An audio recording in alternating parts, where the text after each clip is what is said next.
حضرت عمر نے یا تو 20 رکعتیں شروع کی تھی یا 8, کیونکہ 2 ہی روایتیں ملتی ہیں حضرت عمر سے, 8 والی بھی ملتی ہے 20 والی بھی.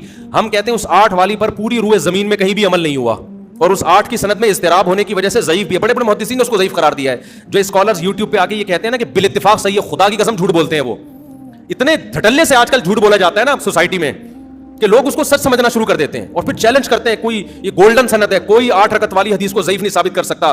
ہم جب کہتے ہیں کہ ہم جب حوالے پیش کرتے ہیں, میری آڈیو بیان ہے اس کو پورے میں نے حوالے پیش کیے ہیں, کتنے لوگوں نے اس کو مسترب کہہ کے, مسترب حدیث بھی ضعیف ہوتی ہے, اس کو رد کیا ہے, تو اس کا جواب ہی پی جاتے ہیں. وہ چیلنج ان کے چل رہے ہیں, لوگ ان کے حوالوں سے متاثر ہیں.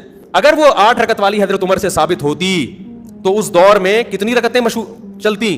8. حرم میں بھی 8 ہوتی, مسجد نبی میں بھی 8 ہوتی, اور 1400 سال سے حرم اور مسجد نبی میں 8 ہی چلی آ رہی ہوتی.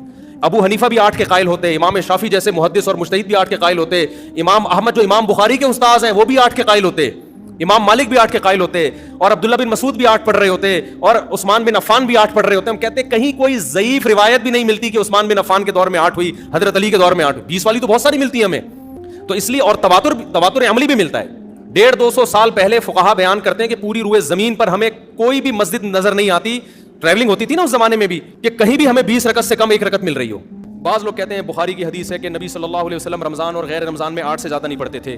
بخاری ہی کی دوسری حدیث بھی ہے جس میں حضرت عائشہ فرماتی ہیں کہ نبی صلی اللہ علیہ وسلم رمضان میں زیادہ عبادت کیا کرتے تھے رات میں, اور رمضان کے غیر میں کم کرتے تھے. یزید فی رمضان ما لا یزید فی غیرہ. یہ کیا بات ہے کہ آپ وہ حدیث تو لے رہے ہو جس میں آتا ہے کہ 8 پڑھتے تھے رمضان غیر رمضان میں. بخاری ہی کی دوسری حدیث جس میں آتا ہے رمضان میں رکعتوں کی تعداد زیادہ ہوتی تھی, اس کو آپ فوکس نہیں کر رہے. آپ اس حدیث سے, بخاری ہی کی حدیث سے پتہ چلتا ہے بھی رمضان میں اگر 8 تھی, غیر رمضان میں 8 تھیں, تو رمضان میں 8 سے زیادہ تھیں. تو یہ حدیث بھی بخاری کی مضطرب ہے.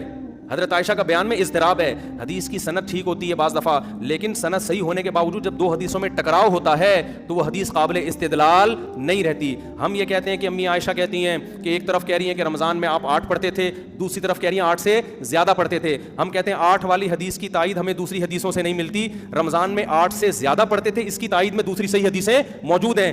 لہذا ہم امی عائشہ کی یا بخاری کی وہ حدیث کو لیں گے جس میں 8 سے زیادہ کا ہے, اور رمضان کا تقاضا بھی ہے کہ 8 سے زیادہ پڑھتے ہو آپ. تو حرمین کا تواتر دیکھ لو صدیوں سے, پوری امت کا تواتر دیکھ لو, وہ سارا آپ نے ایک طرف رکھ دیا اور 8 کو پکڑ کے آپ بیٹھ گئے, جس پہ تراویح کا لفظ ہی فٹ نہیں بیٹھتا.